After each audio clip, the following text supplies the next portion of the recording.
আমি দেখতে চাই এই চিতাটাকে আমি হারাতে পারি কিনা। তুমি কি তৈরি? শুরু করো। আমাকে সবকিছু ছেড়ে কবরে চলে যেতে হবে। ইন্না লিল্লাহি ওয়া ইন্না ইলাইহি রাজিউনের আওয়াজ চতুর্দিক থেকে শোনা যাবে।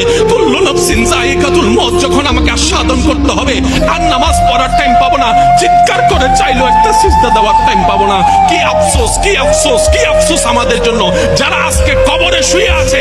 তারা রবের কাছে ফরিয়াদ করছে, মওলা একটা সুযোগ দাও, দুনিয়াতে গিয়ে একটা নামাজ পড়ে আসে, একটা সিজদা দিয়ে আসে। কবরবাসী চিৎকার করে রবকে বলে, মওলা ভুল করেছি, ভুল করেছি, ভুল করেছি, একটা সুযোগ দাও।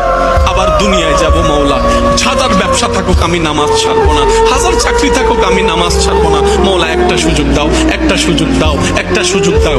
মাটির নিচে যারা আছে তারা বলছে, আর মাটির উপর যারা আছে তারা বলছে, ভাই নামাজ তো পড়তে হয়। একজনে বলে যে কিভাবে আসবো, আমার প্যান্ট তো ঠিক নাই, আমার